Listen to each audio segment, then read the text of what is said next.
Okay, I will call to order the Wednesday, November 16th, 2022 meeting of the City of Falls Church Planning Commission to order. Mr. Trainer, would you please call the roll? Yes, Mr. Stevens, Here. Mr. Krasner, I'm here. Mr. Puentes, Here. Ms. Comat, Here. Mr. Hyra. Here. We have quorum. We are here. We have a quorum. Ms. Weiss and Ms. Teets will not be joining us tonight. Feedback? That was dramatic. Okay. All right. Next order of business is adopting tonight's agenda. As the commission can see, we got 2 work sessions.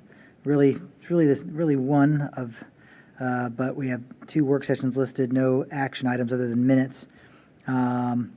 So it seems logical and seems like it makes sense to me. If anyone doesn't, or if there are no comments or edits to that, I'll look for a motion to adopt the agenda. A move we adopt the planning commission meeting agenda of November 16, 2022. I'll second. All right, we got a motion. We have a second. Any discussion? All in favor? Aye. Aye. Aye. Any opposed? All right, that carries. We will adopt the agenda as it was published. We have no speaker series tonight. And so the next thing is, Mr. Trainer, any petitions for items not on the agenda? No written ones. Okay, just anyone in the audience who's here. I mean, we don't have any public hearings tonight, so if you came here to speak on anything, I guess, now would be the time to do that. Go ahead. Come up, just give us your name and address, and you have 3 minutes. Huh? No, not tonight. Is it on? Is the green light I'm on? not sure your microphone's on. Now can you hear me? Now we Yes. can. Great. All right. Thank you. My name is Lauren Thomas. I live at 310 Lawton Street. I would like to express a comment in relation to an agenda item under the category of Director's Report that lists Attachment 2, Future Land Use Map, September 2022. I was here 2 weeks ago, along with 9 neighbors on our Lawton and East Columbia neighborhood. We expressed our significant concern about the city's proposal to modify the T-zones. As many mentioned, the proposed changes would nullify the purpose of T-zones and potentially just line the pockets of developers with minimal benefit to community members. Even Councilman Snyder spoke and questioned whether this was the best way to provide affordable housing while maintaining the quality, environment, and purpose of these spaces. Now tonight, we see a future land use map that shows white dots surrounding the majority of land along Route 7, Park, and Route 29. The land is labeled revitalization districts, and the map implies city intent to develop these areas. They only exclude areas that are single home, apartment, medium density townhouse, private institutions, public institutions, and parks. Previously, the only revitalization district was the West End Special Revitalization District for Education and Economic Development. The new areas include virtually all of the T-zone lots, except for a couple on South Washington. My neighbors and I call on you to please provide clarity and transparency around this map and its connection to the recent proposal to rezone the T-zones. Thank you very much. Thank you. Okay. Another speaker, okay. Oh, make sure your mic is on. Maybe it got turned off. Okay. Jimmy Jung, 203 North Lee Street. I'd actually come up because over the weekend I actually came to the meeting because over the weekend I'd been speaking to some folks, including a city council member, and I was clearly told that most of us who were here last week just didn't understand. So I've been plowing through the document, trying to figure out what the real change is here. I know on the face of it, it's nothing that I thought was going to really work for what it stated to achieve. But I wanted to ask some questions if I had a chance to run it, Mr. Trainer or Mr. Stoddard. And I'm not going to. But that being said, over and over again, we kept hearing the housing talk. And we've heard it in two ways. One, this is about diversity of housing, but it's still just too small. It's, what, 10% of 3% is going to be affordable housing, however we define affordable housing. Those folks that spoke for this spoke really standing on the idea that we need better housing for the middle, those folks in the middle. But this doesn't do that. It's very unlikely to do that. And it concedes way too much with the hope that maybe we'll get some of that. The other part I object to is there are a few folks that said, well, this isn't going to fix it, but it's a start. That's just an absurd position to take. It's putting at risk too much. That's a fine position to take if there's nothing to be lost. But the fact of the matter is we're inviting in commercial endeavors with the hope that we'll get housing, putting at risk the character of our neighborhood, putting at risk people's homes, the value of those homes, those properties, putting at risk so much on the hope that developers will look on this favorably and feel good about it and want to help those people that need affordable housing. You guys have dealt with a lot of developers. Has that been the case? Thank you guys very much. Thank you for the hard work you're doing. Thank you. Okay. Any other speakers? Okay.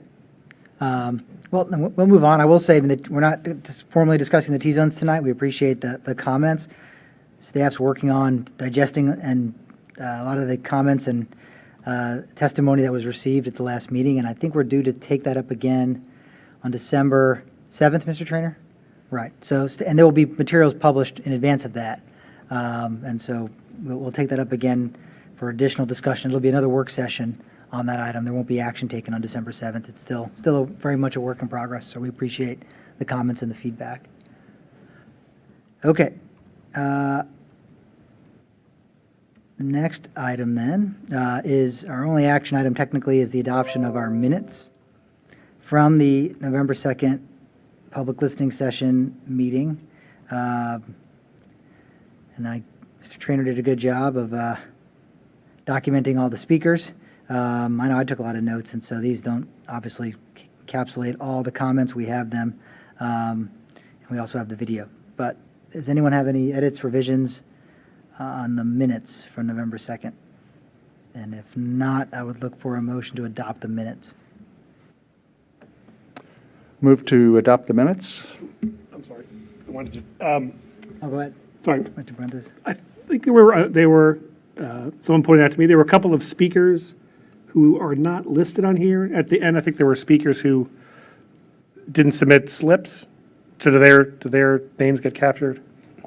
That's possible. I was mostly going off of the written submitted comments, but I know there was like, how many speakers do you have listed here? Because I know I think I got everyone's name down. I was taking notes.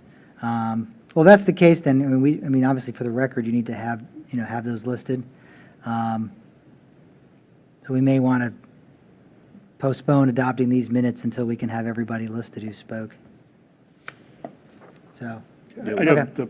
the council members, for example, okay. spoke. I don't know if he submitted speaker slip, but that's right. Yeah, I don't believe he did. Okay. Well, I mean, you can go back and listen to the video and get the names of everybody who spoke. So, all right. Well, in that case, maybe we'll postpone adopting these minutes until they're edited. I have another more abstract Sure. comment on line 76, where it says the comments against the T-zones. And the speaker just actually raised a good point. It's kind of framed as people who were opposed and things they didn't like, and people who were in favor of it, things they did like. But as the speaker just mentioned, there are people who may have been opposed to the proposal, but actually supported things like affordable housing. I don't know to the extent we can capture that in that bullet under those who were against it. It wasn't just that they were opposed to height maximums and all that, but more about the affordable housing, or they were in favor of affordable housing, but not in this context. Right. So I don't know. That's if a, there's way no, to capture that, but that's it's a good point. I mean, honestly, in minutes, it's very hard to I think, summarize it. I think, Mr. Trainer, you tried to do that in a couple bullet points. I think, obviously, people's comments were much more nuanced than that. I mean, so maybe it might be best to not try to summarize it in minutes. I mean, I mean, we're required, I mean, for the board's edification, I mean, we're required by state code to have minutes. All public bodies in Virginia, boards and governing bodies, planning commissions, boards of zoning appeals, and many others are required by statute to record minutes. The details required in those minutes is kind of, the level of detail is somewhat up for debate. But, in today's day and age, when we have all, the public meetings recorded on the internet and accessible, the need to have very detailed minutes is decreased. With that said, I think sometimes less is more, and at the risk of mischaracterizing people and, people's comments, it might be better to merely indicate that people spoke, in for that portion of the meeting, then there was planning commission discussion. Because I agree, I think it's difficult to, unless you were going to do more of a verbatim type of transcript, which I don't think you want to do, I don't think we would want you to do. So it may be better not to try to, at least summarize that succinctly all of the comments. So perhaps, just merely indicating that people spoke, and not trying to characterize sort of in support or in opposition, because I agree, there were some people who just had specific concerns, but they weren't against the whole idea, and then there were other folks maybe who were, and then other folks who, had the opposite view. So, I don't know, what do others think as far as that goes? I mean, I don't know if we need to have Mr. Trainer summarize the comments. I think merely listing the speakers, and then people can go back, of course, and watch the meeting if they want to hear exactly what different folks said. That way no one can say they were kind of mischaracterized. Might be best. I agree. I didn't mean to make it a big deal. But it is nuanced. I think in this case it is that it wasn't just black and white. It's important. I kind of like having the summaries just for posterity, because I don't know if there's going to be a video link available for this. But maybe you could just change the wording. Instead of against, you could say comments voicing concern about the proposed T-zone changes or something, concerns instead of against, maybe something like that. Just a small change would do it. Right. I mean, and again, like I said, the minutes are, they're not meant to be a verbatim summary. They're supposed to summarize the events of the meeting, any action that we took, who spoke, but it's not necessary, right, to get into like a lot of detail on exactly what everyone said, because I think if you did that, you'd have a very long set of minutes, which just aren't necessary anymore. And that's kind of a subject for another day as far as the format of the minutes, and we could, talk about that at a different date. But I think for this meeting in particular, because we had so many public comments, it might be easier to not attempt to summarize them. So I guess we'll table or we'll defer the adoption of these minutes until December, and so give you time to work on revising that, and then we can take up the draft again at that time.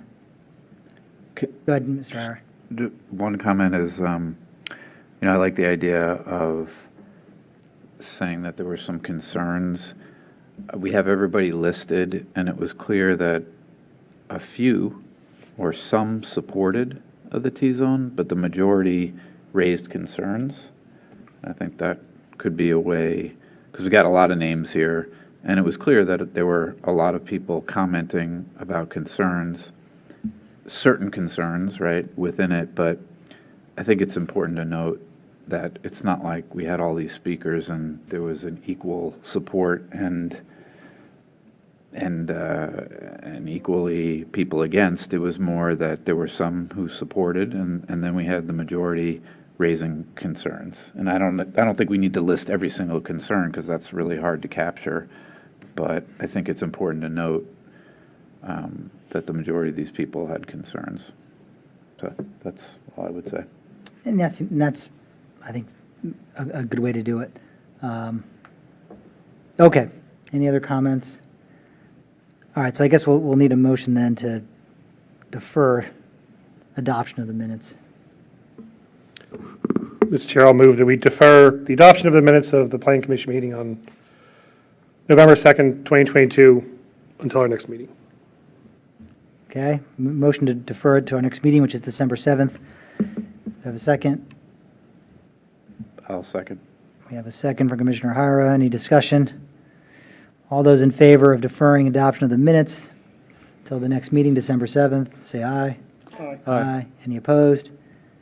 Okay, that carries, so the action on those minutes will be deferred until the 7th of December. Okay.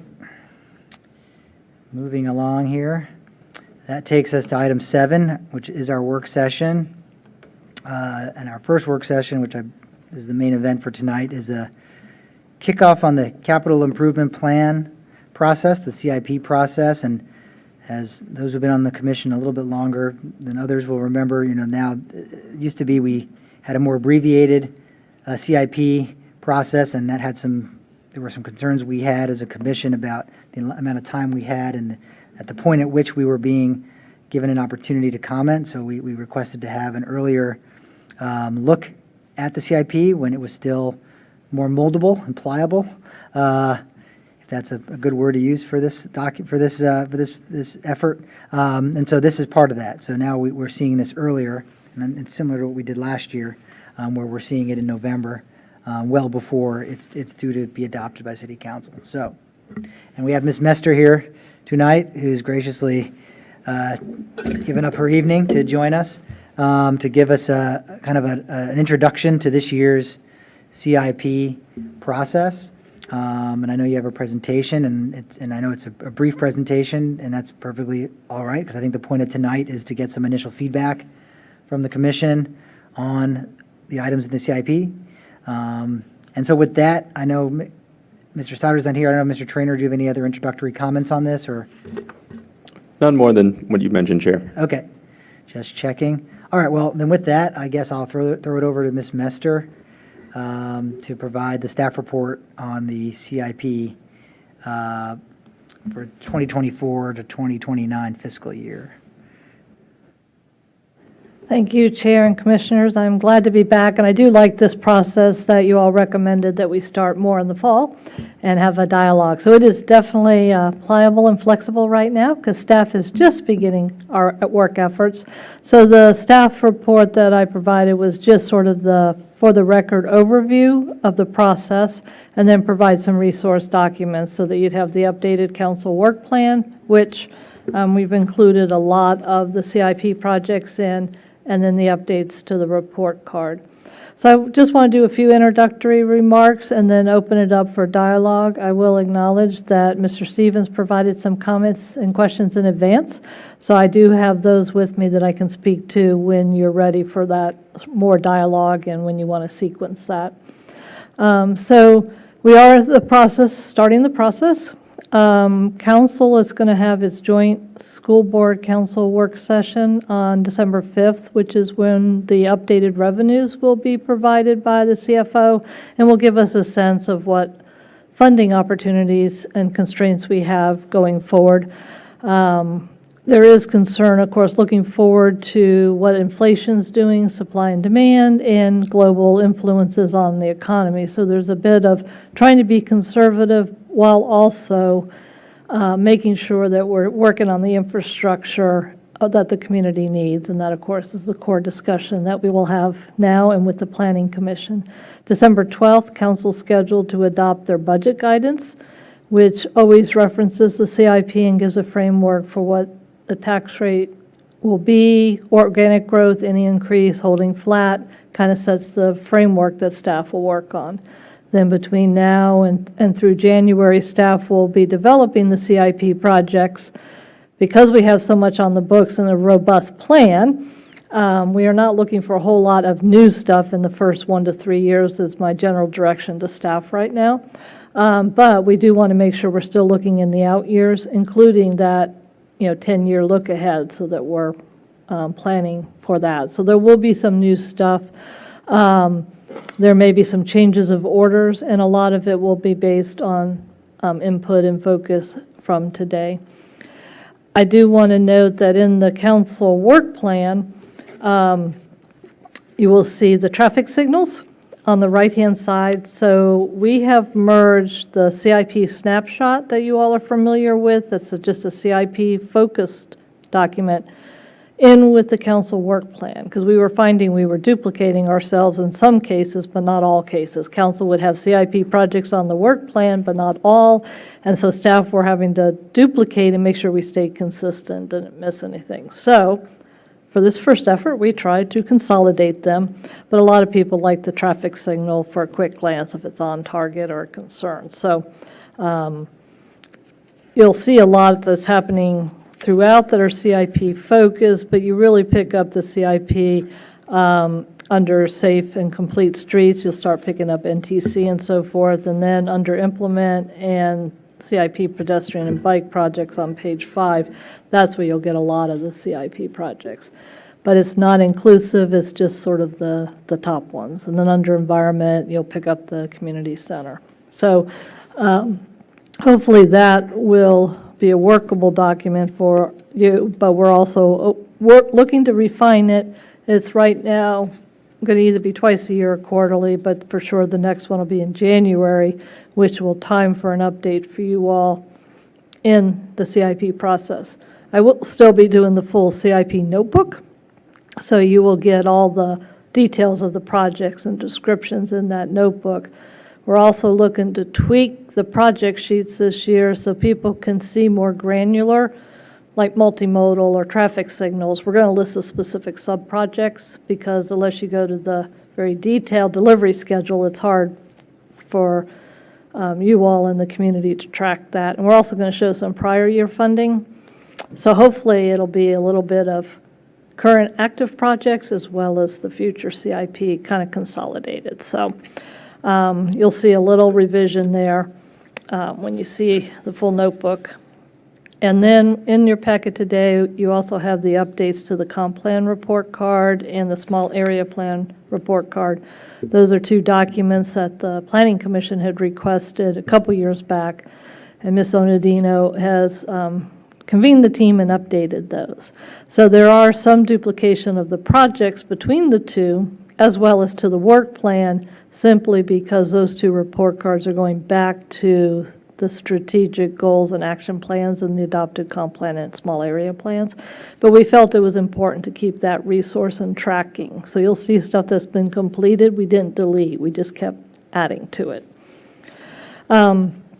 So with that, the sort of the resources that we provided, a bit of a timeline for the front end of the CIP development.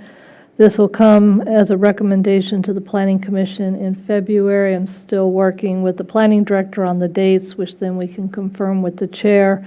Full budget presentation to council in March, which would include the Planning Commission's recommendation on the CIP. And then late April, May is the planned dates for the adoption of the budget. And last year, we were about 2 weeks later than normal, and we're thinking about probably doing that again. A lot of that was to allow the General Assembly time to wrap up so we could see what budget implications were coming out from that, as well as the fact that we know the 1% grocery tax for local governments will be on the table for elimination again. That has a lot of direct impact on our ability to deliver CIP projects. It's about $1.9 million. And then we did lose the transportation half-a-cent tax rate last year, which we don't get directly, but that's where we compete for a lot of the grants. So with that, knowing that's going to be in flux, we're going to try to wait as long to approve the budget to give the General Assembly hopefully time to finish it in April. Of course, if they do June again, then we'll just have to adopt the budget. So with that, Chair, those are some preliminary introductions, comments that I wanted to make, and then be glad to seek input on process, documents, and then, of course, the more important piece, the actual projects. Okay, thank you, Ms. Mester. Well, I don't know how my fellow commissioners want to kind of attack this. I mean, it's always a lot to review. But at this point, again, it's early in the process, so I think the point is to provide some initial feedback on, or if there are questions on some of these items that are listed. So I don't know how people want to go through this. I think last year, I'm trying to remember what we did last year. But I believe we provided some, some feedback that Ms. Mester was able to use in putting this together for council. So, I don't know, with that, I guess I'll open the floor. If people have questions or comments. I know you mentioned Mr. Stevens already submitted comments. I don't know if we want to start with those since he was good enough to send them to you and type them up. I'm happy to. Why don't you kick Launch us in. off, Mr. Stevens? Well, first of all, I just want to kind of give you some feedback. You know, seeing all these report cards together with the comp plan, the small area plans, the council work plan, there's a lot of plans. And so trying to keep all those together and do update reports is challenging. But you got to start someplace. But it'd be nice over time to see those kind of maybe collapsed in some way, because there is a lot of duplication, you know, between those reports. But I don't mean to criticize. I think it's great what you did, and I'm happy to have all of that by way of input. And I did send you some questions, and we can go through these, and I can kind of just quickly refer to these for the benefit of my fellow commissioners. First one was if you had a high-level overview of the financing for the Park Avenue Great Streets project. Basically just looking at what the total cost is and where the funding would come from for that. Sure. And I do want to say thank you for sending in advance. So I do have some notes with me, and my thought would be that after tonight's, I can turn this into a more formal memo and then add a response to any other questions that come up. And because of Teams, I forgot to acknowledge that Ali Kavari, our CIP manager, is joining us via Teams, so he's available for any questions that I need to have some assistance on. And he's welcoming to hear the direct conversation as well. So on your first question, Park Avenue Great Streets is $11.51 million. Our current cost estimate is 11.5, so it's working right there. The types or funding sources, there's three. 2.8 million is Smart Scale, and that's a competitive grant that's approved by the Virginia Commonwealth Transportation Board through VDOT and has federal funding in it, so it federalizes the project. The biggest chunk of the money for this project is $8.3 million, which is from Northern Virginia Transportation Authority, so that's our regional money, and that's our 70% money over time. We've talked about we get 70%, which is competitive, and 30% is our local that comes directly to us. And there's about $410,000 local match, and that's to provide the Smart Scale match. Great. So it looks like between the cost estimate and the sources that those two balance at this point. Okay, thank you. And it does include some contingency, you know, because of escalation and not having, you know, gone past the 60% plans. Great, thank you. Second one is the status of the planning for the proposed City Hall Plaza. And same question there, is there a funding source for that identified as well? Yes, I can speak to that, and I wanted to note that it also will tie into your question 5, which is the covered bike shelter for City Hall. So if you wouldn't mind if I could do them kind of together? Yeah, the fifth question was, could you provide an update on the funding source and hopefully installation date of the covered bike shelter on the City Hall parking lot? Yep. So I'm going to start with that one first and then come back to the question about the plaza at Little Falls and Park Avenue. So for the covered bike shelter at City Hall, which, as you all know, is a condition of the site plan to close out our City Hall renovation and expansion project and get the final CO, we are going to use local funding that's in the downtown Park Avenue POA, and there's about $112,000 that we're going to use for that shelter. Now, that shelter includes the concrete base, the bike loops, and then the full cover over it. When we got an estimate 2 years ago, pre-supply and demand and inflation, it was $80,000. So Public Works, on a rough estimate right now, we're looking at $112,000. We will cross our fingers it doesn't come in that high. So we'll be getting new quotes. We'll be using that local money. And then right now, the estimate is maybe in 8 to 12 months, because your question also included timing of possible installation, 8 to 12 months lead time for the cover. The concrete pour, we'll, can coordinate that in-house with a separate contractor. And the bike loops, we're not seeing a long lead time. So we'll see 8 to 12 months.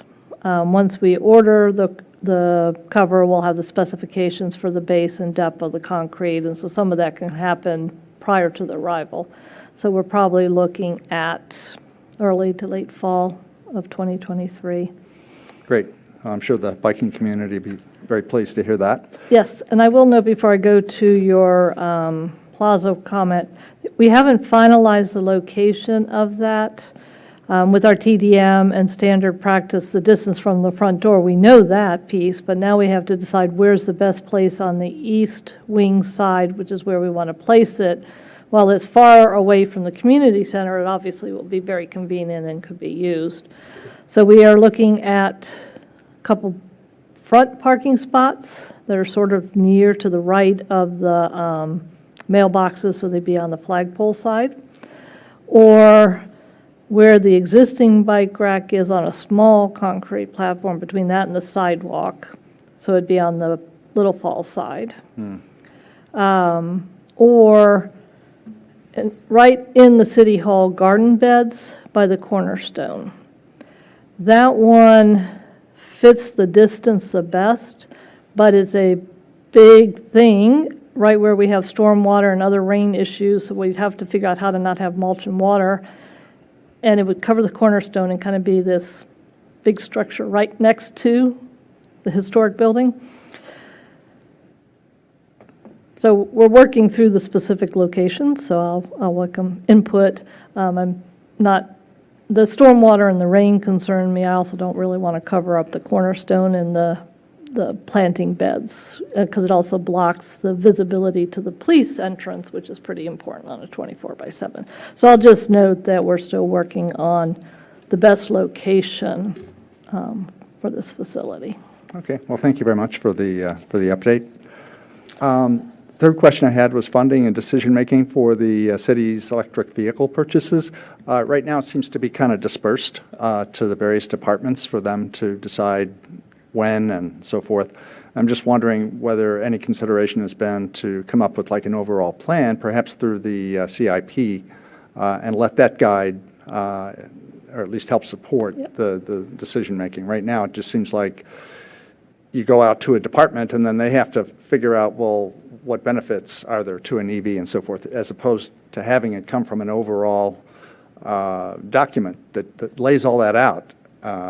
Anyway, just Great question, and if I could just pause that for a minute, because I hadn't really commented on City Hall Plaza. I realized I'm I sorry. skipped that part, Yes, and I do right. want to answer that for you. Yeah, go right ahead. So that project had some early, you'll remember a couple years ago, some community engagement and some rough designs done by the planning staff through Mr. Snyder's efforts, and was floated with council and some boards and commissions, and didn't get a whole lot of warm response to that early design because it was too formal and hardscape and didn't keep the flexibility of that area. So we need to go back and kind of revisit what that looks like. For me, it seems similar to sort of the Mr. Brown's effort. We started here, and then we ended up with something that was really engaging and flexible. That needs to tie in with the Park Avenue project. So we want some consistency of designs, even though we want to do it separately, because as I mentioned, that project's federalized, and we would like to do the plaza with local money so we don't have to go through the federal. We do want some continuity. The money that we're using for the bike shelter is in the same pot that we would have done plaza. So we are pulling the money over to the priority timing project, and then we'll continue to work for the design and the funding of the plaza. So that's why I wanted to run them together for you. So right now, we're using the local money for the bike shelter, and then we will, as part of the CIP process, then plan for the plaza timing. It could precede the Park Avenue project construction, but we want it to be consistent in the design. The other thing that a lot of people don't realize, so I thought I'd take the opportunity to mention, is that front triangle in front of City Hall is designated a park, so it's not part of the City Hall campus and the official design of a government building. So when we do anything in that front triangle area, we treat it as a park, and so we'll, of course, do some engagement with the Rex and Park Advisory Board and so forth. So I thought I would just flag that for you. Good, okay, that's helpful.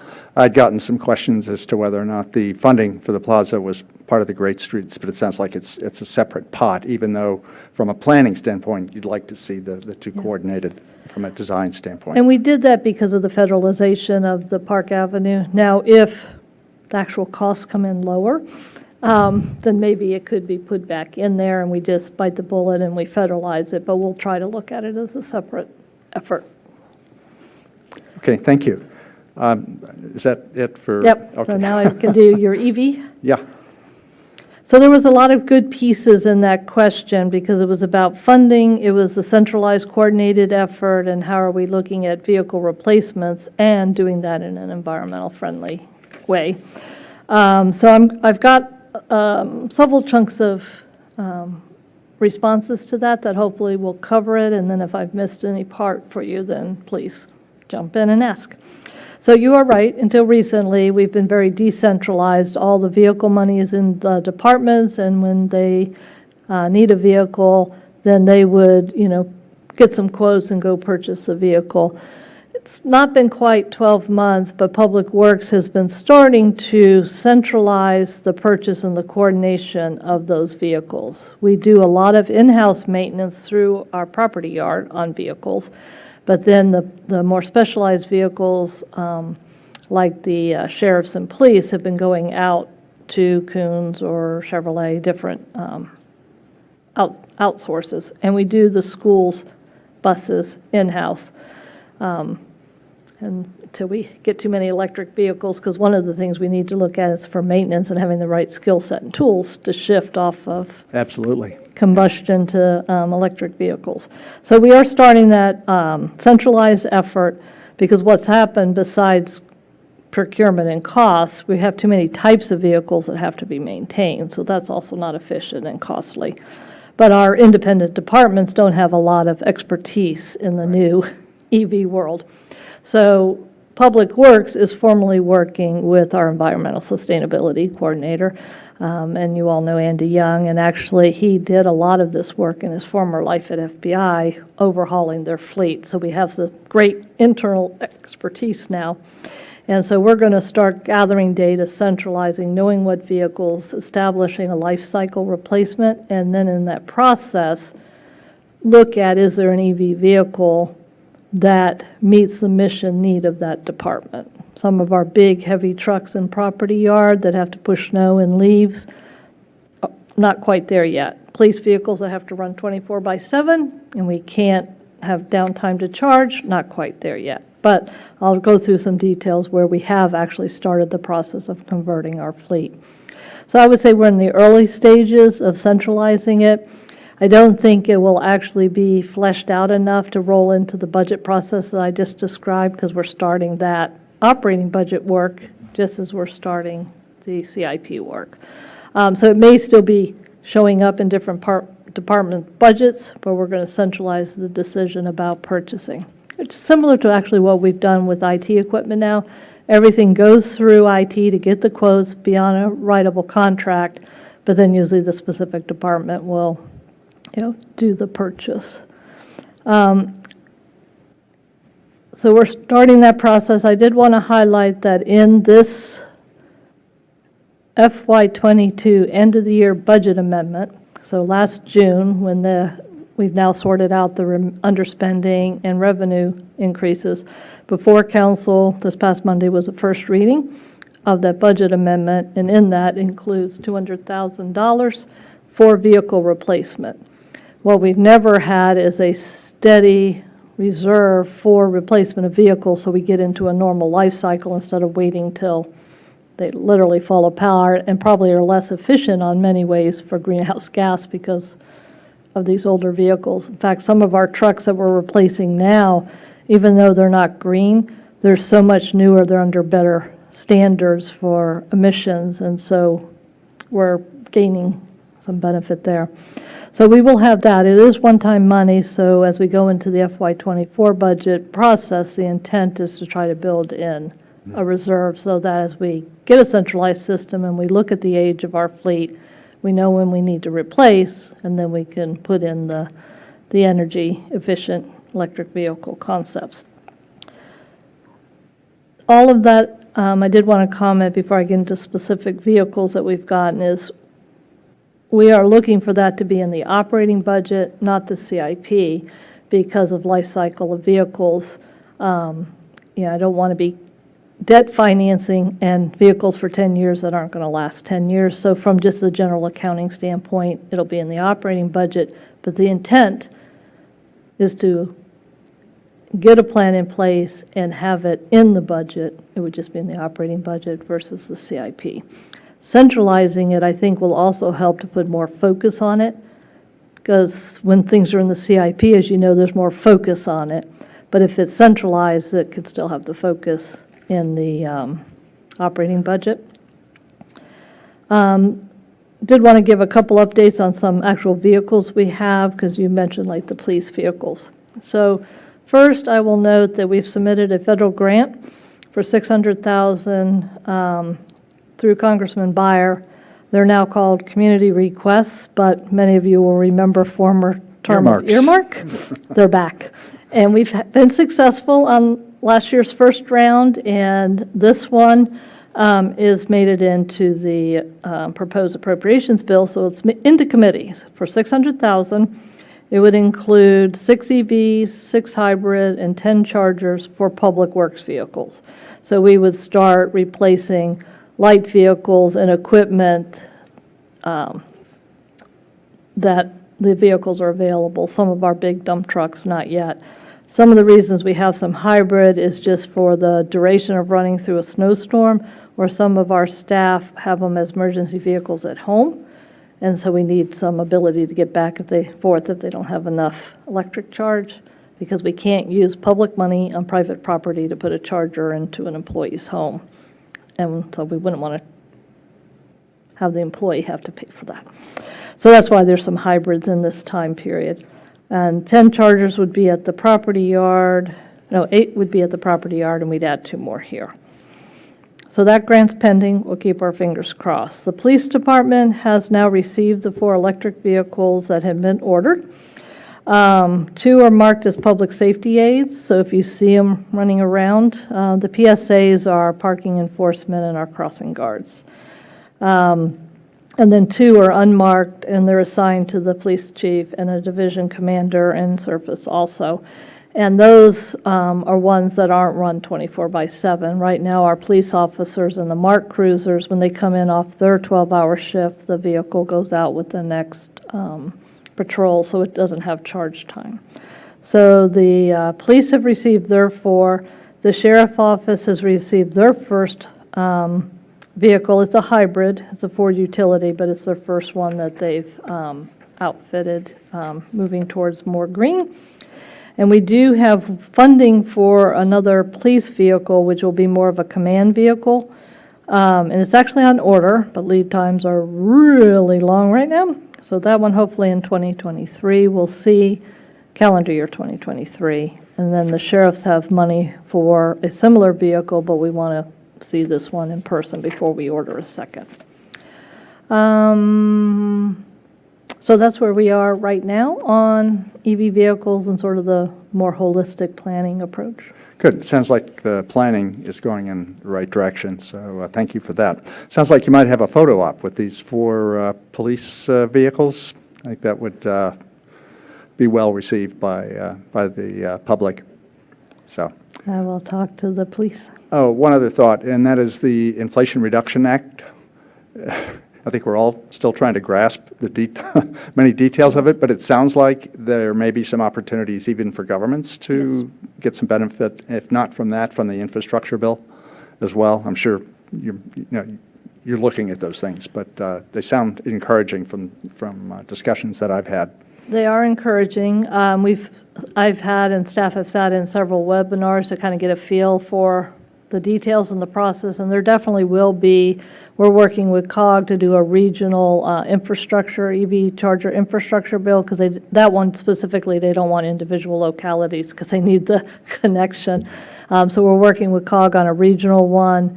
Following up on an ESC meeting, we're working with the nonprofit that's offered to fund some EVs in the city on public property. So Mr. Young's put in our request for those.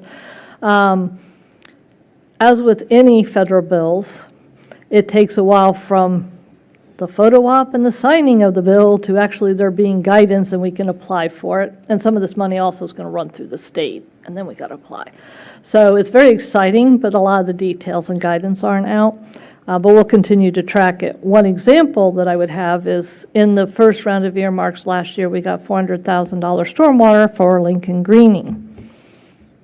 A week and a half ago, we finally had our meeting with EPA to find out how we actually get that money. And now we have a grant process and we're working it, but it's taken, that was 2021 money, so a year and a half before we actually could get it. And when we talk to the federal agency, and this is not EPA specific, it just happens with these federal money, how long it takes, especially with community requests, they go, we know the dollar amount and the title of Greening of Lincoln. What are you doing with this money? So we actually had to step back and give them all the plans and the scope. They didn't even get my grant request. So all that to say, we're tracking it, we'll work it, but don't expect to see the money in the CIP I bring you in February. Very good. Turning from EVs to biking, I noticed in the future land use map that the city showed as green, which is the designation for parks, that little strip of land that would connect from the WNOD over at the west end as part of a potential bike trail to the Meridian High School and Mary Ellen Henderson. And I hadn't seen that before, so I mean, that was very encouraging. I mean, it's privately owned today. It's zoned for business, so, you know, it is what it is today. But I was just wondering, much like we have done recently for affordable housing, where we're setting up a strike fund to be able to make a purchase when the opportunity comes, when a house comes on the market that might be a good candidate. Would there be any possibility of doing something like that through the CIP process to get ready for hopefully being able to negotiate the purchase of that small connecting piece of land? You know, the map and the greenways is really important pieces so we can plan for them. We've had similar things with the West End Park just over to Falls Road and Trips Run. We've got some good new studies and suggestions how to connect the schools to the park trails and so forth. So there's a couple ways to approach that. The CIP is not the best instrument because you have to have a specific project in which to issue bond and fund. And in this case, we want to have the strike fund, the opportunity that we don't know about. So in the CIP right now, you'll recall we have, I think it's $2 million from the Wrexham Park asking for open space money. But it shows as a need, but it remains unfunded because of the problem I can't issue debt or fund it without knowing the property. So what we've been talking about is establishing a reserve fund. So it would be similar to the Affordable Housing Fund, and we talked about that last year, you know, was it affordable housing in a CIP or not, but having the Affordable Housing Fund, we could have an open space fund. That actually would help on many fronts because we also don't have a reserve replacement fund for like all the synthetic turfs that need to now get into a life cycle replacement and stagger them. So I think we're really looking at how to make a more robust operating budget, a reserve fund so the funds are available, and then you have your CIP. And sometimes like a synthetic turf project might go from the reserve fund and then become in the CIP, and we transfer the money because we're about to do a synthetic turf project, or if we knew we were buying property and we were going to develop it like Fellows, then it would become in the CIP. What's happening now, and Fellows is a good example of it, is that when an opportunity comes on, it's mid-cycle, and we go to council and say, good deal, we need some money. Right. And Takes time. Most of the time it works, but it takes time, which is why we established the Affordable Housing Strike Fund, which is actually a specific project that pulled money from the housing fund, and then we got the grant dollars, as you know, because we need to be able to strike quicker. So there's probably some ways to do it. It needs to be funded, it needs to be seeded, and right now, open space. Now, but when we have, the parcel by the school we just did, Fellows is another example, we figure out a way to try to strike, but it takes time if you need to identify the money. So I appreciate the idea, and I think we'll flow it into the concepts and see what we can do. Now, there's some past examples, like when we were finishing up West End Park, and we wanted to get over to the road, and that's where the car wash and the car dealer and all that is. The car dealer, it's their land, and they didn't want to give us an easement or sell it. And we actually had money at that time, couldn't take advantage of it, and they desired at that time to leave it informal. So they knew we were everybody's going to keep walking across, because it's just the logical thing people are going to do. Eventually, one day, maybe. So that's where, if it's on the map and the plan, and we know that's where we want to make the connections, it's an important start, but it doesn't deliver. Great. Okay, well, at least you're thinking about it. Yeah, so not a satisfied, done deal answer, but it's one that's on the radar. Yeah. Can I just add? I would say our current CFO has been great at really looking at holistically how we need to take care of near-term and long-term. Challenging economic times while she's trying to develop these opportunities, but. So thank you for the questions, Mr. Stevens. I just wanted to add to what Mr. Stevens said about a strike fund for either park or electrical vehicles, that even if we aren't going to be issuing bonds to raise revenue for those purposes, I think it is important to maybe have a placeholder in the CIP for those issues and those concerns, because it gives us space, even again, if we don't issue bonds, but let's say we have sale of property like we had with the Virginia Tech deal. We have a surplus. We can stick it into that fund maybe, because there's a placeholder for that.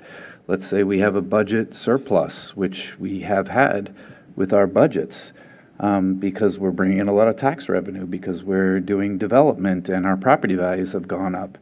Then we've got a place to put that surplus. So I would just make the recommendation that even if we're not going to be issuing bonds for certain things, we still should have a place in the CIP for them, because we're doing long-term planning for those particular items that we think are important. So Plus, it helps your negotiating position. If you're wanting to potentially buy a piece of land, and say, well, it's aspirational, see, it's green on the future land. But if you got real dollars there, perhaps it would go even further. But yeah, but I guess it seems like our past practices have been, well, if we're not going to be issuing bonds, we're not going to put it in the CIP. We'll put it somewhere else, right? And I'm just saying that the CIP isn't just about issuing bonds. It's about doing strategic long-term planning. So I would think that it makes sense for things that you're planning long-term, whether you're issuing bonds for them or not, you put in the CIP. So that's all. That's helpful, and if, for the CIP last year, I was just looking at it, we do have the 2 million for open space, and it's showing green unfunded, but it flags it, and then almost 1.5 million for the synthetic turfs, also unfunded.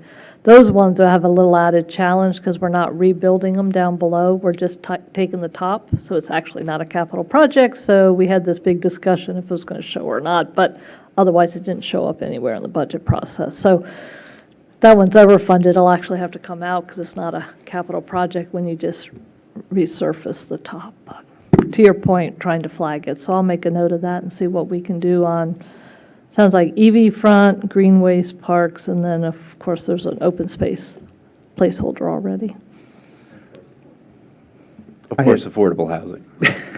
But we have it in there. I just have to say, I mean, I don't know if it's in the CIP, but in the 2-year city council planning, there's now social sustainability, or whatever we're calling it. I don't have the exact term, but there's all the affordable housing stuff in there now, so that's great. I'm really pleased to see that. And we do have an affordable housing fund, and council for the last 2 years has put 100,000 in it, which is a good start. But as we all know, it doesn't go far. Now, for us, we took 500,000 of that fund and matched the Amazon grant, so that's where we can leverage it.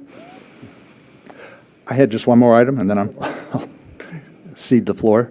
I'm not sure where to put it, but I'd like to request that we put somewhere the need for a traffic signal on North Washington Street in Gresham Place. It's actually in the North Washington Street Small Area Plan, where it's designated as a need. So it could go there. There's a blank, or there's a line item in that report, or it could go in the comprehensive report where there's an item for traffic signals, I think, like a traffic signal master plan. So again, I'm not sure which of those would be the best place, but because this is in the small area plan as a need, and this was passed 10 years ago, it would be good to have that in there. Yeah, and there's a couple things I'll respond to that. Make a note. So in the CIP, we have a traffic signal infrastructure program, and then within it, specific traffic signals get prioritized and funded each year. We also have the North Washington POA program in the CIP. That one is really the holistic one. That's the new NVTA grant for $22 million, but that's not till Doesn't Gresham, FY26. isn't that where isn't there like the emergency signal there? I mean, isn't there like a? Yeah, There that's is, the challenge, yeah. and it was working for a while to let vehicles out, which includes not only Gresham Place, the townhouses, but also all the business owners there at Falls Plaza. Right. And then Arlington County stopped it. Apparently, they have control over the light. I didn't think I knew that. So would they turn it off? They They've just, changed the programming, and so it doesn't give it only turns priority to red when Gresham. when the emergency vehicles leave the fire station. Otherwise, it's green all the time, I see. which is bad for traffic because cars coming from Columbia Plaza, when that light turns green, they know now that this light stays green all the time down at the bottom of the hill, so they gun it. Those cars are going 40 to 50 Yeah. miles an hour down North Washington Street I wonder now. if there's some kind of traffic engineering issue just because of the conflict with the light at, at Westmoreland there, and I don't know. I mean, I know that's always kind of confusing, the signal spacing, and so there may be some like engineering difficulties there, but Yeah, I know. think what we're going to do is, even though there's programs in the CIP it could follow, and we're actually going to try to address it with some of the end-of-the-year money, working with Public Works. Not technical, but the solution, because it also ties very closely to the Arlington signals, and so we've got to. It has to work with the Westmoreland Street Yeah. signal. Yeah.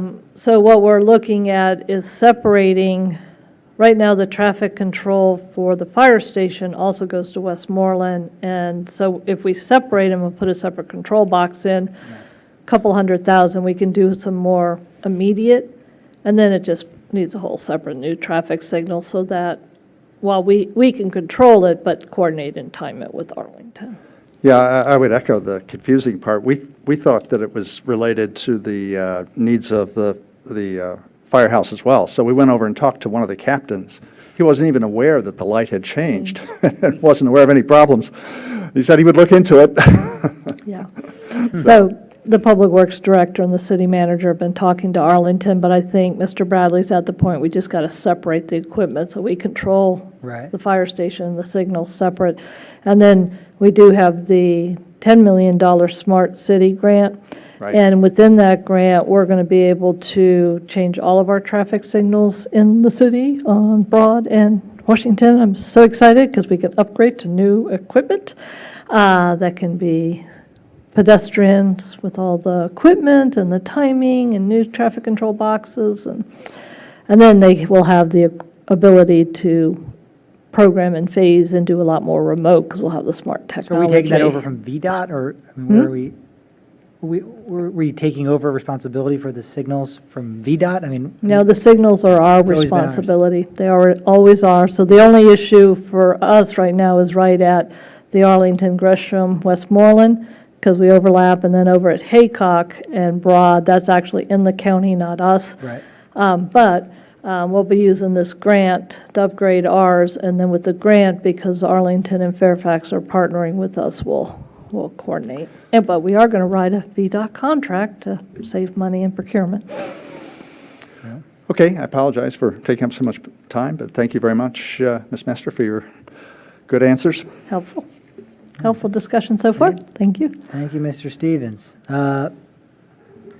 Let's see. I mean, I had a few questions. I don't know. Maybe we'll just go down the road tonight. I mean, I'm curious. I mean, in the spirit of the best time to fix the roof is when it's sunny out. You know, the storm. What's the update on the stormwater infrastructure? You know, obviously we had the terrible floods in 2019. We had a little bit of heavy rain in 2020. We've kind of been lucky the last two summers. You know, like our real season for damaging storms is corresponds with the summertime. You know, kind of May to October. We've been kind of lucky the last couple of years, and so we haven't probably heard a lot. I know we had the Stormwater Task Force. They came up with the priorities, and I know there was some funding that was put aside for that. I don't know what the status of that is. I know there was some preliminary work done, but I haven't, or studies done. I haven't seen any shovels in the ground yet. What's the latest on that? Well, let me give you a quick highlight summary, and then we can do a more written follow-up. But we've been focusing on the Big Six, and we have funding for all of the Big Six except for Harrison Branch. That's about $4 million, and we have a request going into the General Assembly to hopefully get that. Last year, we were successful with the General Assembly and Senator Saslaw's help, and we have $4 million from last year for stormwater. We now have the $400,000 from EPA, now that we found out how to draw it down, and then we've used the rest of our ARPA. So for the Big Six, everything's funded except for $4 million, and I think we have a good avenue to get that. Trammell Branch and a couple of the others have been through design, and Trammell Branch in particular, we just approved a requisition to proceed with the construction. So I think several of them are really in process and getting close to going in ground. Some are early, and pretty much all are funded. So we can get you a more specific update. In the work plan, see if I can find the page quickly, we did a quick highlight on stormwater. Which one is the one on Lincoln? I know that was like supposed to be in the first one of the earlier rounds, like the one on like the 1100 or 1200 block of Lincoln. I forget if that's. I thought that project was like in the first batch that was going to be implemented. You know what I'm referring to? Yeah, so are you referring to the Lincoln Avenue part where there's nothing in the road and it just runs over the Right, road to the houses? Right, it the runs over, curve? jumps the curb. There's Yeah. no, they were going to extend the storm sewers. Yeah, there was existing storm sewers like a couple blocks or block or two away, and they were going to, right, that was supposed to happen, I thought, in the early, as one of the first projects. Yeah, that one's fully designed. That's the one we'll be also using the 400,000 for, but we already have 600,000 for it. So that one's fully funded, and now we're in the final designs just came in. And Trammell Branch construction construction contract was awarded in October, and Hillwood 1 and Sharrow are under design. But Lincoln's been designed, so now we're getting close to the procurement process for the construction. Okay. Is that also related to I'm remembering, those meetings from several years ago, the sanitary sewer problems, like on West Columbia and Hillwood, as a result of like stormwater infiltration into the sanitary system, people getting sewer backups in their basements. I think it was West Columbia had a big problem, and parts of like the lower part of Hillwood maybe. Yeah, we've had Hillwood in there. So we are still running our backflow grant program, and we continue to do marketing. Usually, nobody applies till they have the backup, and then we get that in place. So that's been slowly, helping private property owners. We've been really doing a lot of intensive sewer relining. So that's a CIP project that's really now back acted. If we were having trouble getting contractors and we were down 50% of our staff. So now that we're coming out of COVID, you've probably seen a lot of trucks in different wards around the city right now doing the relining, which will help with the I&I. There still is an issue with roof drains and sub pumps that are going into our system, and that's more of a policy issue. It's not allowed new, but we'd have to Right. address the existing ones, and that's costly, and Yeah, so I think once we get through taking care of all our pipes and reducing our inflow in, then we're going to have to look at laterals and the other hookups from individual homes. So it's doesn't get as much highlight, but there's actually some good work we're doing okay. on the sewer Yeah, it's lines. just, it's one of those things where. It's important. It would be great to get that stuff done before the next big storm. It doesn't always work out that way, but it's been quiet because the last couple of years, people tend to complain when they've experienced this, an event. And we've been fortunate in the last couple of years that, we kind of dodged a few bullets. Other parts of the region haven't, in the summer, it's so random. It's just like, it's like the craps table, eventually our number will be up. But, so it'd be great to get some progress on that before the next big one hits. And I know, we're working towards it, but it would be great to see some tangible progress. Sure. Yeah. So I'll yeah. put some more specific Sure. details into a follow-up memo, but they are actively either under design or about to go into construction. Great. Of course, we're using ARPA money, so of course that is good money, but it federalized it, so it will always seem slower to the community as well as to us as we get through that process. So it kind of goes invisible. Yeah, yep. Okay, any other comments here? Go ahead, Mr. Prentice. Thank you. And I agree with Mr. Stevens. Thank you for the early look at all this and for the documents. It's really very helpful. I would feel like I'm behind looking through the CIP, so I feel like I'm on time this time. And just a couple of clarifications. I saw it earlier. I can't find it anymore. Isn't there a reference to the bus rapid transit project in here? When do you think that would hit the CIP, and what kind of investments do you think would land for the city's CIP? What, Related to that project. Yep, that's a great question. And actually, MVTC just did a presentation briefing to council on Monday, so I can provide that PowerPoint. Right now, that project is being run out of NVTC, so it's a regional project, and all the money is flowing through them. So that makes it not be part of our CIP. If somewhere in the future, we're actually going to be having a larger contribution than our small match, it may show up, but right now, you won't see it in our CIP.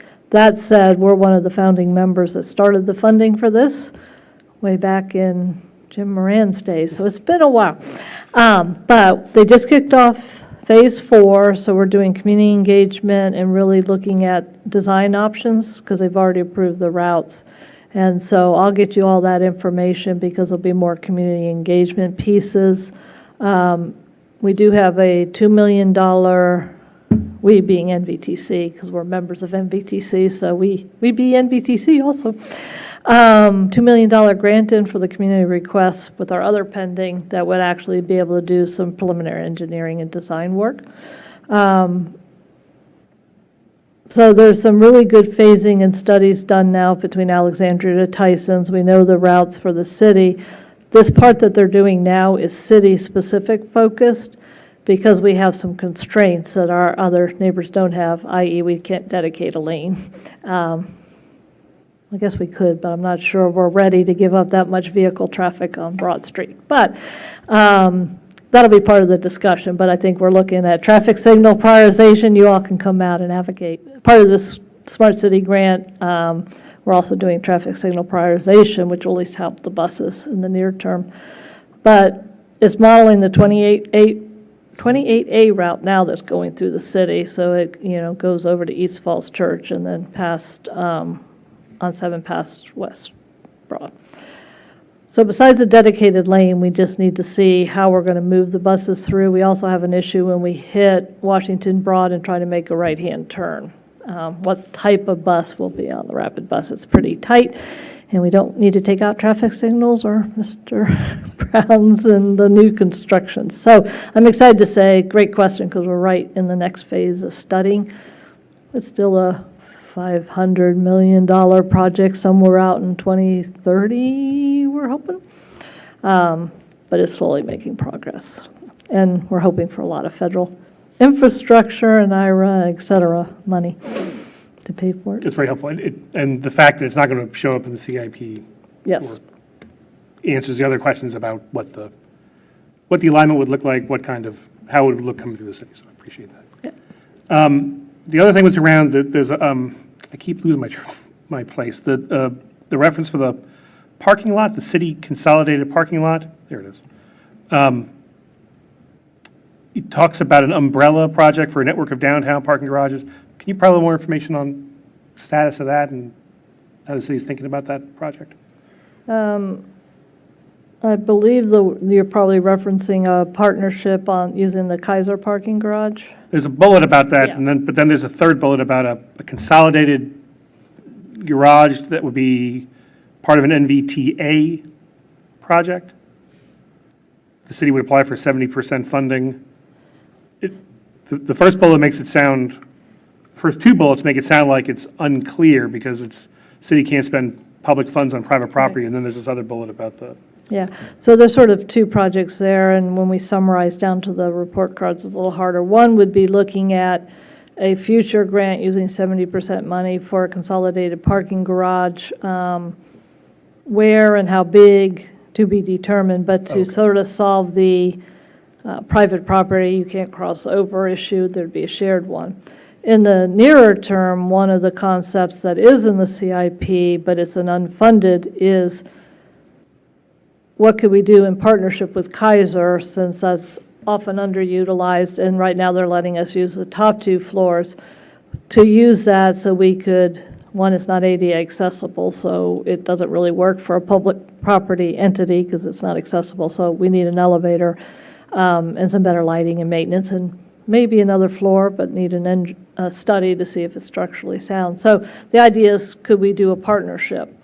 We can't put public money on that private property till we work out some sort of legal agreement. We need an easement or some kind of covenant and control and say in that property versus just giving the money. So that's what that bullet's referring to.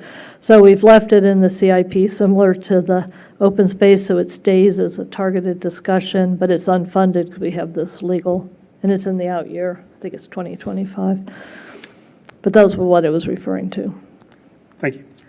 And I think we're starting to have some good community dialogue, which I appreciate, because if we want dedicated bike lanes and better bike facilities, we got to deal with on-street parking. And we were having a discussion today, there's $1 million in the CIP for sidewalks, so we've identified the missing sidewalks, and so we're starting to look at what's the stormwater impact if you bring the sidewalk out into the road, and then what's the parking impact, because you would take off-street parking, and so that's where a parking garage or more shared parking between property owners would be helpful, because we've got a lot of data from when we did City Hall. We know the parking, commercial parking around us is usually 65% utilized. It's just nobody's allowed to park here and go to the library. But that's what it's referring, sort of a long-range plan and a nearer one, but needs some legal issues worked out. Thank you. Thank you, Ms. Mester, for speaking to us. I also find it super helpful to have this conversation earlier. Good. And I'm just so impressed at your command of all of these many projects. I don't know how you can remember all of the details for all of these things. It's really very impressive, so. I have a lot of support, and having questions advanced helped me. Oh, yeah, well, it's great. And thank you to Mr. Stevens and Mr. Puentes for their questions, and our chair. Asking is easier than answering. You've covered a lot of the things that I was going to ask about already, actually. I was wondering about the Kaiser Garage. I've noticed it's actually been much more heavily used since the Broad and Washington project has taken off, and I was really happy to see that people are going and using that garage and Yes. going to patronize those restaurants. It's really great. It's very convenient, too, so it's nice that we're kind of getting people in the habit of that. Now, it would be Yes. really great if we had a nice elevator to bring them down from those top floors, but in the meantime, it seems to be working. So I'm interested in that project. I know there are some considerations with it being private property, so I'm hopeful that we can figure out a way to make that work so we don't have to build additional garages in our downtown. It would be really great to figure that out. I had some questions. So Mr. Bradley had raised some concerns about the city's core infrastructure needs in the September city council meeting. I think, big things like the Oak and Sharrow bridges, those are already planned and accounted for, probably going to construction soon. Are there other bridges that we need to be sort of planning now for replacing in 10 years? You know, like, are we cataloging those now? How are we handling that with the CIP? I have the same question for our traffic signals, though maybe you've already answered that with the smart signal grant funding that we've already received.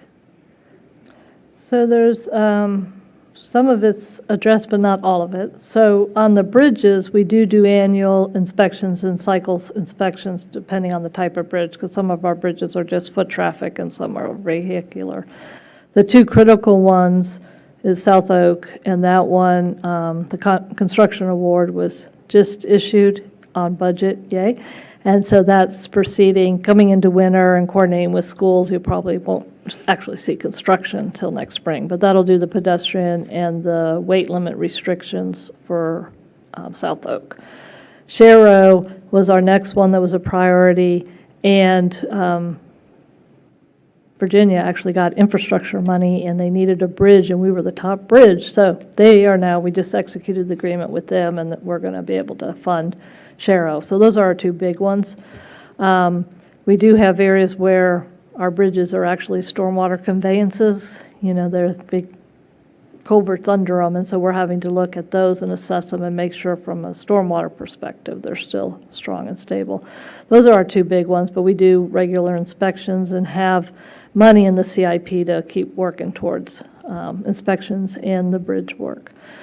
Traffic signals, there's a couple things with that. One, the Smart City Grant will help with the technology and some of the heads and the pedestrian signals, but it doesn't rebuild the whole traffic signal control box or the conduits under the ground, and that's where we've had some of the issues. It's just old equipment crossing Broad Street, and you know, and then the signal goes out.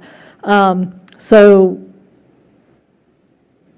we've got CIP ones where we just have to keep working through all our traffic signals. We will upgrade all the electronics and the technology and the sensor piece with the grant. That's a couple years out. And then some of the stuff that Mr. Bradley was mentioning is more of a operating maintenance. We do not fund to really repave our roads and our sidewalks. So in the end of the year money that council's doing, there's 4 crosswalks that'll be rebuilt so they're safe and ADA accessible. There's some money that will help with some of the traffic signals and just operating. Some of it's painting. If you saw his photo, you can see where it's rusting, so we just need maintenance money. Some of it is we just need parts and equipment. I will say that's another area where we're having supply and demand issues. We can't get the parts. The South Maple and South Washington intersection, everybody sees the mastheads for the intersection and they're still dark, because for over a year, Yeah, it's been a long time, hasn't the it? traffic control box has not been delivered. Public Works is actually having the contractor, we're researching another source because it can't, what was spec'd manufacturing-wise, they can't get it, they can't deliver it, and this, you know. Is that why the light at like Lincoln and Great Falls was flashing for like several weeks? Like, it was like broken? Yep, and we've had troubles over by Insight. And so what Public Works is actually doing now is taking parts from a working traffic signal that's a lower priority on a side road or not as busy road and moving it to fix the more priority heavy traffic, while we're hoping soon equipment comes in. So some of it's supply and demand and some of it was needing money. So it's a multifaceted, and so I think with this end of the year money, there's some funding commitment to help us through, and then it's got to be rebuilt into the next year budget. Part of it was also staffing, so we can get somebody out there to fix the signals, fix the crosswalks, do some light, quick fixes for the traffic calming, the bollards, and the safety things at crosswalks. So council's put some initial money in with this end of the year money, but it needs to be sustainable. That'll be in the operating budget, because a lot of the things that Mr. Bradley was speaking to was more operating than CIP. Yeah, I was just wanting to make sure that if there are additional bridges that we'll need. Yep. I'll I'll check with our CIP team, because they do the annual inspection, so Yeah. we can provide a little bit more granular detail for you in a follow-up memo. And I think some of the city's traffic signals we've flagged for removal too, right? The one at Park and Little Falls perhaps could be a four-way stop. And there were a few others that we were thinking about. And as part of the Park Avenue Great Street, the Little Falls Park one would come out and go up to raised hump sidewalks and crosswalks with the four-way stops. So that might save us some money potentially. There's been discussions for Little Falls and Great Falls, and there's pros and cons and pluses and minuses. But at minimum, I think we still need pedestrian signals there, even if we don't have the true traffic signals, because there's just so much foot traffic there, which is good. But Yeah, definitely It'd good.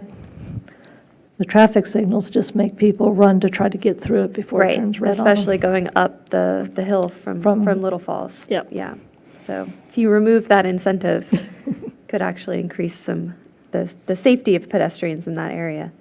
Okay, so we talked about the Kaiser Garage. I was actually going to ask about funding for future bicycle infrastructure because we're hopefully going to have a recommendation from the Virginia Tech Student Group on, what a bicycle network might look like for the city. And I don't know if something like that could be included in the reserve fund that you were talking about earlier, but that would be something that, and I know this isn't a year where we're adding projects, but if maybe you could speak to like how we, if we can identify a bicycle network that we want to build, and some of those protected lanes will cost, a significant amount of money, like, are we prepared to be able to execute a project like that? I'll make a note of that. That'll be a helpful one. And timing, hopefully the report will come in that we could look at funding it as a project. What we have been trying to do is have like a bucket of money in the CIP, so it's like multimodal. So you could do sidewalks, or you could do crosswalks, or you could do pedestrian leading or bike. And so we may try to do that, but with the redo to the form, we're trying, as I said, be a little more granular on what's included in there, so that if you wanted to see what was in the plan for bike amenities, you could see it, or which traffic signal. But I'll put a note for that particularly to look at, Thank you. how we could include it. Some of the, just the plastic bollards or painting won't be in the CIP. You would see that in operating, but some of the more, if there's recommended protected bike lanes. Yep. Yeah. Can I ask just a quick clarifying question? You said that the synthetic turf, like rebuilding the top, that would not be a CIP project. And why is that? Is it because of the cost or the lifespan? Or because I thought it was, Yeah, for that is the type of work. So The when we type of work. first put them in, we go all the way down and rebuild the base and all the 21A and grade and drainage. And then you put the small pea gravel stuff and then the synthetic turf. When these get recycled, all you have to do is replace the synthetic turf and rebuild the pellets, the cushion. That, under accounting, is a maintenance effort because we're not rebuilding the foundation. I see. Okay, that helps. Thank you. So it has the lifespan, and it probably has the dollar amount, but Yeah. it doesn't qualify on the type of work. Okay, It's thank not you. an eligible activity. Curious about that. Sure. I was wondering about, we have a new lovely bicycle superhighway on the WNOD, at least through the city. And I was wondering what kinds of what do we have to be able to keep that plowed in the winter? Do we have plows that work on that? I think I might have asked about this in the past, or maybe Mr. Stevens has. And if we don't, is that something that we could buy through the CIP? We actually don't maintain that. That's owned and Is operated it by Nova Nova Parks? Parks. Dang it. I can They pass don't on. do it either. I think Arlington has a plow, though, because I think Arlington actually maintains their portion of the trail. Is that correct? They On the may. Custis or also on the? And I understand that this is also a staffing issue. they- It's on not, WNOD. it's not Yeah. just we can buy a plow and it will magically I think if happen. we did But it, they would let us I do do it. think a lot of people rely on that, and if that's an investment that the city could make, and again, I know we're not adding projects, but that is something that I'd really like to see. And in that similar vein, like I know that the guys are out there working super hard on the leaves and picking all the leaves up, and I know they're already behind on that effort. And again, likely staffing, but also if there's anything, do we need another leaf truck? You know? We actually do. Okay. And it's late by 12 months getting Okay. here for Okay. supply and I was gonna demand. say, I So, saw our vacuum, it looked old. Saw the vacuum truck, it looked like it was like, had been Yeah. patched up, and like we had kept it running with like, that's a good Duct tape and description. screws. Investing in duct tape is probably yeah, a good. it was working, but it looked like an old, rig. They do amazing work with that truck. Yeah, usually I think we're running one reliability right now, and usually we'd be running two. The leaves also fell sooner and a whole lot more. Yeah. So they have been working hard, so I appreciate you acknowledging that, but we are trying this year to get them up before it snows, so, because last year, once the snow and ice They got on froze, them, then yeah. the truck can't Right. pick them up. I You remember gotta- that. It snowed in early January, and there were still leaves, and it was a mess, yeah. Yeah, because Yeah. it can't vacuum up once it gets a frozen ice block, so, yeah. Totally not CIP related, but some of internal conversations we've been having is like, why are we picking up leaves? Now, we do it because we don't want them in the stormwater, and that's part of our MSR permit, but can we like get to the start of it and get all the homeowners mulching and keeping it on your property instead of bringing it out? Maybe an efficiency way, but anyway, that's a long policy and culture discussion. It's a but culture change for sure. It's sort of Yeah. like shifting to bike and pedestrian versus parking and cars. It's going to take us a while to get there. Yes. I have one last question, and it's actually more of maybe a process question, but the WNOD trail crossings, I think there was kind of a late change in the plans that made it so that those crossings are no longer raised. And I'm pretty sure that that's the case, and I think it's for stormwater reasons. And I guess I'm just wondering a little bit about like how we close the loop on things like that. Like that was a project that I think we were all really excited about, especially, with the original idea of those being raised in order to kind of slow traffic down in that area. And so then we get kind of like a very different project. We get the project, but it's not quite what we thought it was going to be. But that just sort of happens, and we don't really have any kind of notification about that or, say, I guess, in whether or not that should be what happens with the project. And so I'm just wondering if you could talk a little bit about that process. And I understand sometimes these things just are not possible, but I just want to make sure that we're really doing everything we can to make the visions for these plans, into the reality. That's some helpful feedback, and we can look at that. I think what ends up happening is we get the approval, we get the funding, then we go into design, and if it's consistent, then once we get into the final designs and what's engineerably doable, it becomes administrative, and we've probably then not had a process to circle back. So that's a good heads up. On that specific one, we certainly could provide more detail, but it was dealing with the stormwater and the cost of the raised, because we always prefer to make it the pedestrian or the bike has the priority, not the car, but that impacted, but. What was puzzling about that, it was the city's staff who originally proposed 2 of the 4 crossings to be raised.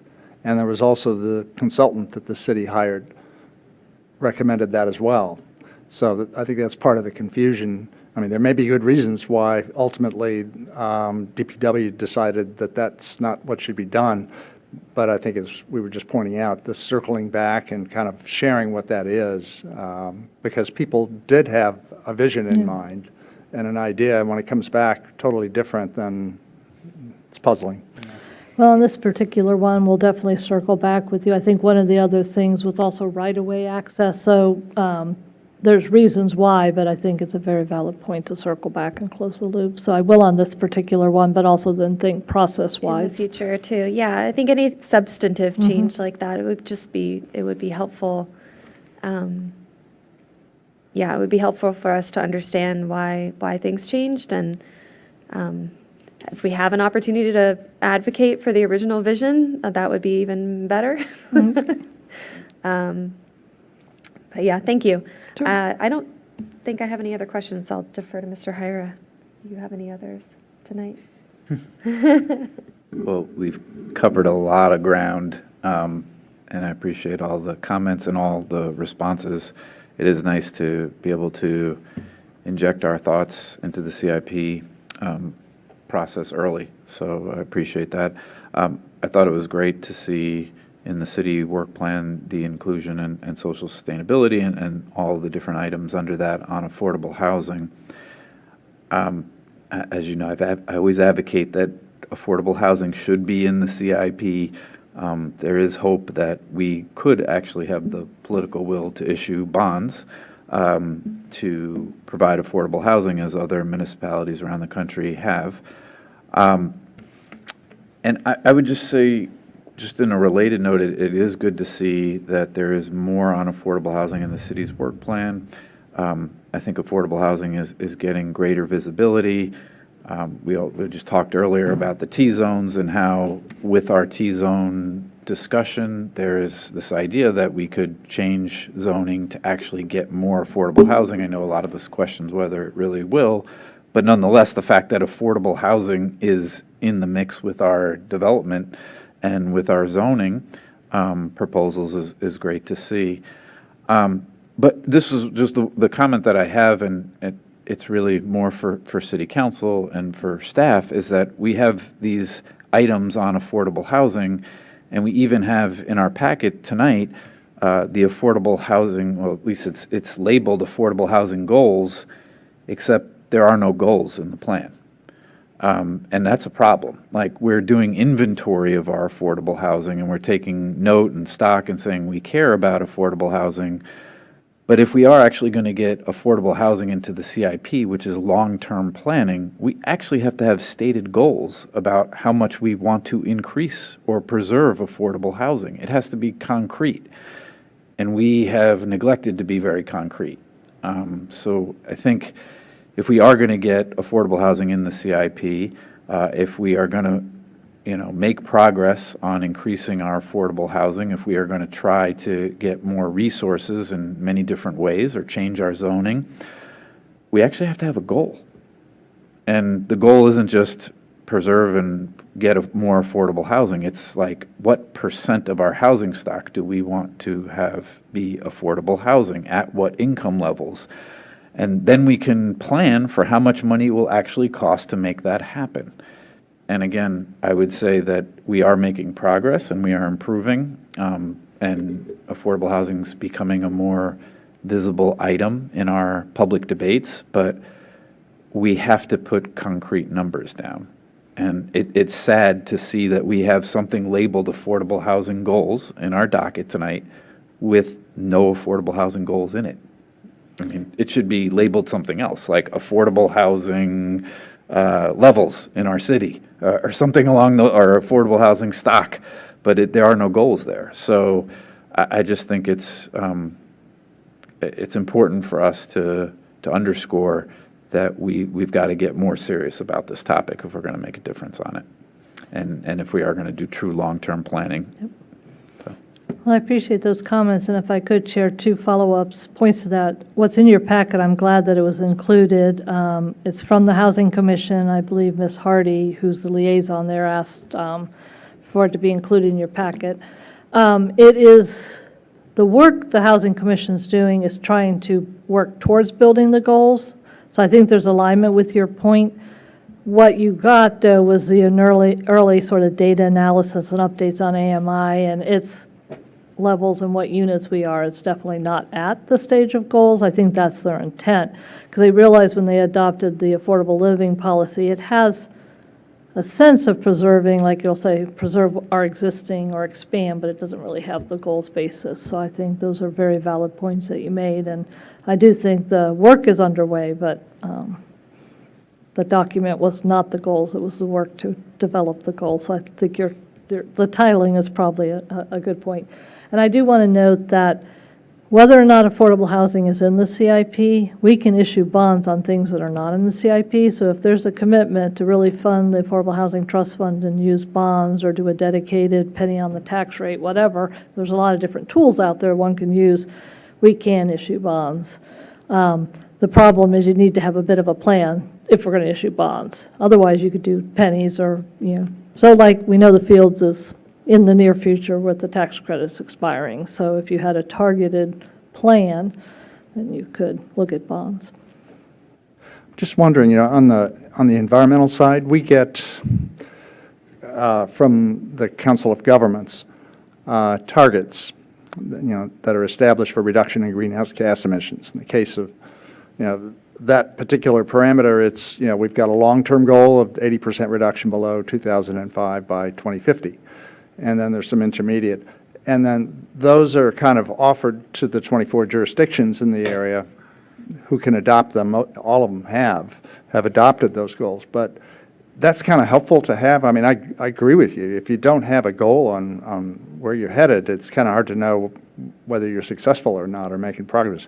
But I'm just wondering, is there anything comparable on the housing side on that? Is there, like, does Council of Governments perhaps have Yeah. targets? And would we adopt those targets through our legislative process here in the city? So I will pull out the Affordable Living Policy report, and also I know that there is a report that speaks to the COG goals. There are a regional COG goal for all the housing at different levels, rental and homeownership, and the missing middle. And then some of that's been built into the housing chapter in the comp plan, sort of what our proportional share of that is. I can't speak to it off, this one I can't do off the top of my head, but I will get you the data. So I think we have sort of the macro level, but then to get down to the point of what's our specific granular goals or how we're going to achieve it, it's sort of like we have the COG goals where we're going to reduce by 50% by 2030. The emissions, now we're doing the energy plan on how we're going to actually get there. I think that's sort of what we need to build, that next level of planning detail here in the city on affordable housing. But I'll pull some of those resources together and put the packet together and then ask staff to forward it to you. I think Mr. Trainer and I talked about maybe it could be in the planning director's report next time as a way to transition information back to you before I show up with the formal CIP. Yeah, but just, I'm sure that their COG does have, a report about increasing affordable housing for every single municipality in the region. But I think most of the local governments have just taken that as we need to do more. Yeah. They haven't really taken it as how much more. But we could go, I think it's a good idea to go back to the plan and try to see what Falls Church City's share would be to get closer to what COG recommends, because they do have a plan out. And I know we referenced them when we applied for the Amazon grants, the two, so it was helpful to be, since Amazon wanted to see how we were playing in the region, it was helpful to reference the COG resources and analysis. Okay. Well, if there are no other additional questions for Ms. Mester at this time. So the next step looks like it's in the new year, right? You'll be back with a more formal work session in February? Is that the time Yep. frame? And I'll be working to finalize the dates so we can get on your calendar and you have a heads up for balancing your agenda and workload. Okay. Well, we'll look forward to that, and we appreciate your giving us a sneak preview tonight. And yeah, of course, in the meantime, commissioners know where to find Ms. Mester. If you have questions or Please. or other comments you'd like to provide as her and her team continue to put together the CIP. But yeah, no, this was great. It was very helpful, and we appreciate the early look at this stuff, and being able to give you our thoughts now, while we can have a little bit more of an impact on how it's going to look. It's I think a better way to run the process. So, Appreciate the time and the opportunity. It's mutual. I appreciate the questions and the input early on as well. all right, thank you. Okay, well, I guess we'll move on. In our agenda, we don't have too much else here, but we do have, we have the draft annual report, which, Mr. Trainer, are you going to give us a summary on that? Yeah. Okay, can yeah, I give think that. Mr. Stoddard said you put that together, I believe, right? So, okay, go ahead. Yeah. This year's theme is minimalism with text only. Just kidding. Pictures are forthcoming. The report, when it's put together, will look very similar to reports in the past. Chair or Commissioners, if you have any pictures you'd like to contribute, feel free to send them my way. You know what we need? We need like a class photo, you know? I think we need like a commission photo when we're. Like the Supreme Court? Well, one day when we're all here, you know, I think we should take a photo. Advanced warning. Right.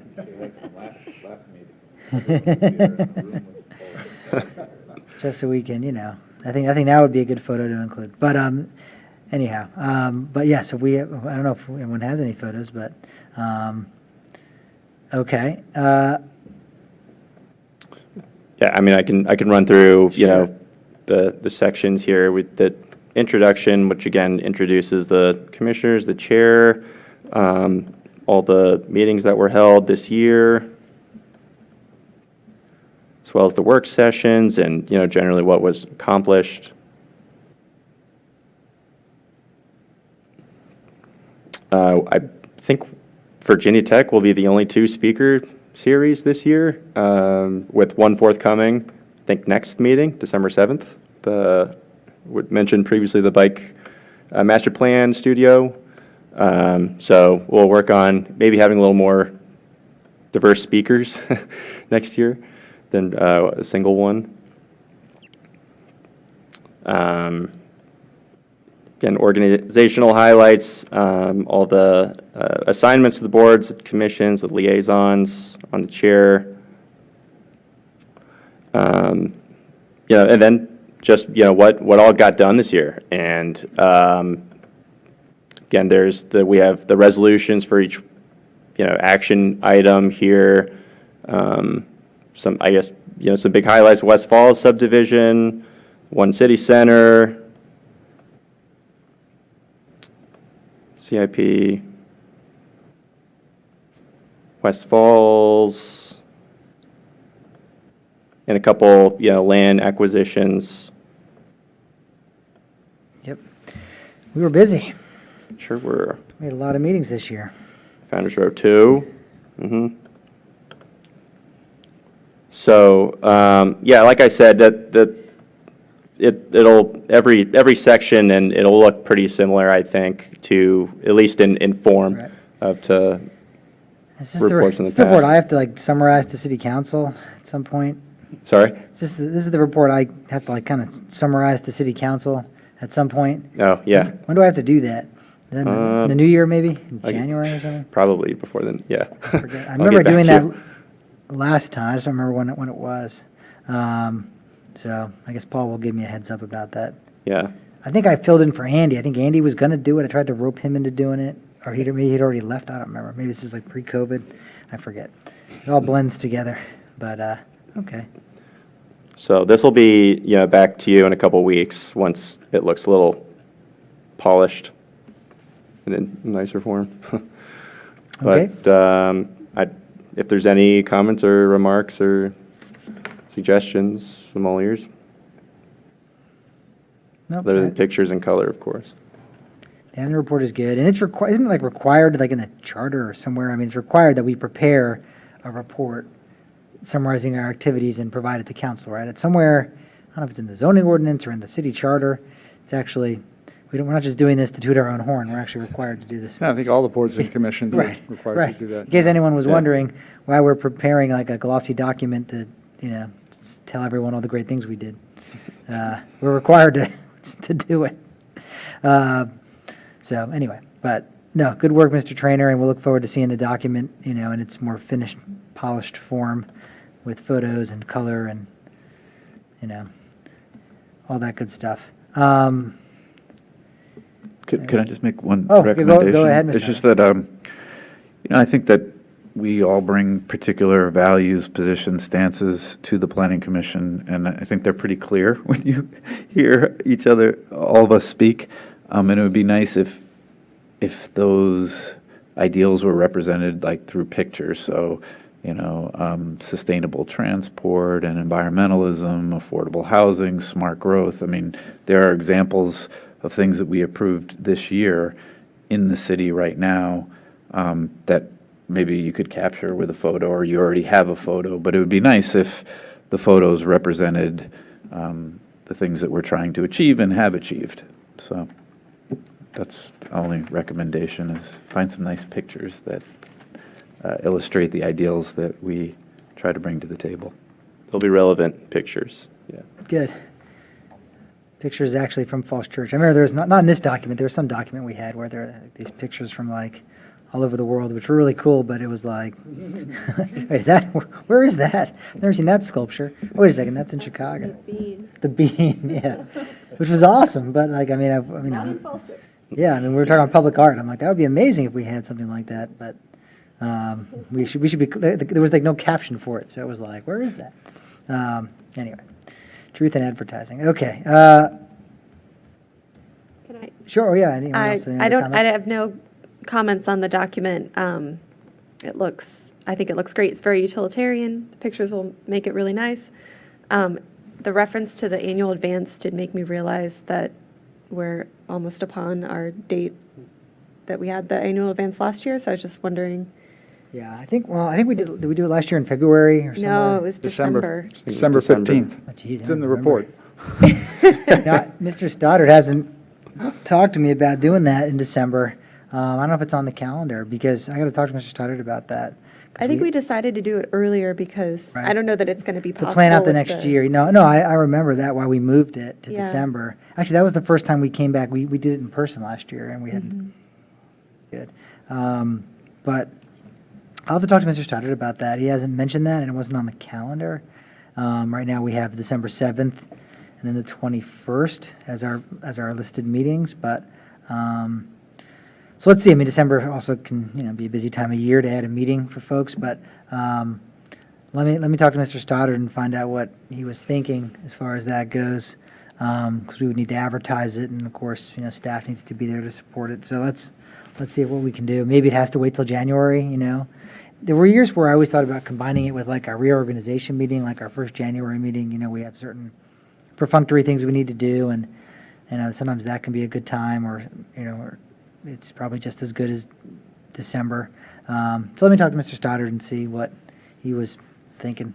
But thanks for bringing that up. Yeah, I'd kind of forgotten that.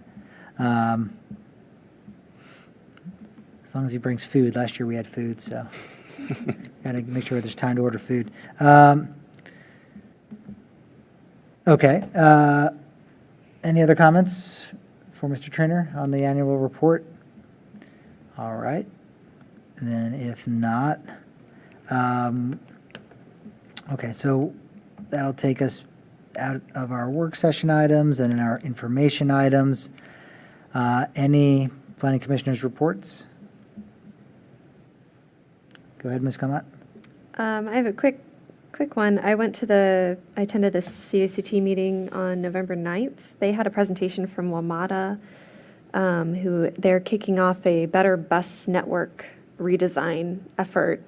This includes like WMATA's network, but also the networks of all of the neighboring jurisdictions. So it's a pretty big effort. Their goals are, really just to, I think, provide fast and reliable service. So they're in a community input stage now. So they're just going around talking to all the communities about their hopes and dreams for the bus network. Mr. Puentes looks like he might know a little bit of something about this as well. But they had that briefing, and then our Director of Public Works, Zach Bradley, came and spoke to the committee about some of the committee has been asking for more of these sort of like quick projects for traffic calming.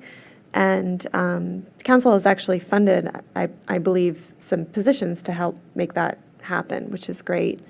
But Mr. Bradley did share about some difficulties that his department has been having in terms of their staffing. They've had a vacant position for a transportation engineer since May with only 3 applicants. And so I think they're having a little trouble recruiting. And he's also identified some concerns about the city's core infrastructure as well. So just wanted to pass along that feedback. And I think that was it.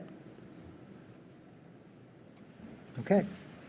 Any other commissioner reports? Well, speaking of WMATA, it's worth noting, you can now get to the airport from East Falls Church. So that's, and talk about mega projects, talk about capital infrastructure that took a long time to, come to fruition. It shows you, how long these things can take. But that's actually kind of exciting. I think city residents, amongst many others in the region will benefit from that convenience to have that option, to, be able to take Metro out to Dulles and Reston and everywhere else, that opened up at Phase 2. What is it, So- taxi ride about $70 out there, and the Metro ride Right, is $3.50? Especially if you don't have a lot of luggage and, you can just have your little wheeled suitcase and hop on the Metro and get out there. It's kind of great. So, I suspect it'll be a popular option for folks from the city who need to get out to the airport and vice versa. So, worth celebrating that milestone. Okay, any other reports? If not, then, let's see here. We had, it takes us to a director's report, which I think Mr. Trainer filling in tonight for Mr. Stoddard. Yep. Go ahead. Yeah. All right. So the first item here on the director's report is the notice of the 2022 service survey. It's in the packet, and if you could kindly return that to me by December 7th, your next meeting, we'd appreciate it. Just gauging how staff is doing, how we're, things we could improve on, maybe even things we did well this year, how the materials are presented, any suggestions at all. It's appreciated. Next item here is one of our planners, Zoe LaRive, updated the current zoning map and future land use maps based on land use changes that have already been approved to date to date, sorry, and it was last updated in 2017. Those are also attached. And I think were referenced earlier this evening. Seven Corners Ring Road comment letter is staff comments on the proposed ring road being built in Fairfax County near Seven Corners. I think Fairfax County recently submitted latest designs, and so what's attached is just staff comments on those. Okay. And lastly, Carrie Odenino prepared a grant to the Virginia Office of Intermodal Planning and Investment for this grant, if awarded to the city, would enable research into missing links in the city in terms of sidewalks and walkways. And I think the deliverables, in addition to a PDF map of their findings, would be a GIS layer, which would be really helpful in that analysis and setting priorities and funding. So the grant winners are announced in late December or early January, so right around the corner, we should know those results. All right, Mr. Trainer, actually, on the land use map, Mhm. since you mentioned that it was recently updated and one item that's been on there forever that is just never going to happen because the horse left the barn a long time ago. The corner of Lincoln and Pine Street shows parkland. Those were vacant lots until about 2010. Okay. And so I think there was, leading up to 2010, I think the city was hoping maybe they could get those lots. They were owned by the family that lives at the corner of Lincoln and West in that older home there. Their family owned all that land. But if you've been there in the last 12 years, you'll notice that there are now many new houses on those lots. So I think Not park. the land use map needs to change Okay. from green to yellow there. Okay. Less people think they're going to lose their That's a house. shame. They're going to have to knock those houses down. Right. It would have been great. I mean, it would have been a great spot, but, maybe the money wasn't available to buy it. Instead it went the way of housing. But, so I've noticed that over the years, and so if we're updating stuff, we might as well catch that. Noted. Yeah, good That's catch. just right in my neighborhood, so I've always picked up on that. There may be other little quirks in there that And actually, speaking of that, since we had a speaker at the very beginning who seemed to, be referencing that the revitalization area, that's not a change, right? I mean, that designation around the non-residential areas along Broad and that designation on the land use map, the revitalization district, I don't believe that's a change. I know there was a question about that from that speaker, and if you don't have the answer tonight, that's fine, but maybe you could, at our next meeting, just provide a brief update on that. I Sure. don't believe Where- that's a, What the part was dashed that? white line, the heavy, Oh, that's around, the commercial areas of the city, that's labeled as a revitalization area. And then also down at Seven Corners. I don't believe that's a change. I think that's always been in the comp plan somewhere. But if you could provide an update on that, so, because that was the question that I think that speaker was raising at the very beginning of the meeting. She had Sure. commented on that. so the question to clarify is whether the boundaries shown Just here. what is it, and is that a change? Okay. I don't believe it is. I forget where that comes from. I think it's in the comp plan related to that, but I just can't remember. But I don't think it's new, because otherwise we would have heard about it. We would have had to do something about it here on this commission to add that to the map, so, and I don't recall doing that in the recent past, so. But if you could clarify that, that would be great. Mr. Hyra reminded me, we had a speaker at the public hearing who noted that Mr. Brown's Park isn't on the future land use map. It would be good to add that as a park. I'm not sure, actually. I don't have the current, because we also updated the current zoning map. Is that correct? Yeah. I'm not sure if it's on there either. Yeah. I mean, and the zoning might not change, but the land use map probably the- should reflect it. Yeah. Right. Yeah. Right. This is future. We can check real quick if it's on the updated zoning map. While we're doing the zoning map, there is a paper street between Fulton and the bike path. Okay. Between Lee and Pennsylvania. That is it's not on there. It's on the future land use map, I guess. there. It is there? Yeah, there it is. No, wait. It's Right, right, Is it right. this? It could be green, though. Could be green, that's all. Yeah. Okay.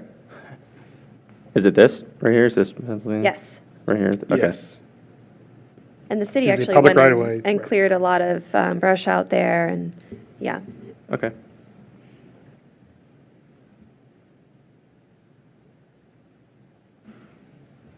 Okay.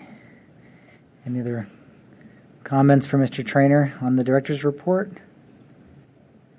If not, thank you, Mr. Trainer, for filling in this capacity. I don't know, it sounds like it was on relatively short notice, based on Paul's message to me earlier today. Couple hours. Sounds like you're not going to see Paul until after Thanksgiving. Yeah. So I hope he's feeling okay and doing okay. We'll look forward to seeing him in December. All right, there was just one piece of correspondence, which we just discussed at length, I guess, the housing goals and air quotes, Mr. Hira. And so we discussed that correspondence.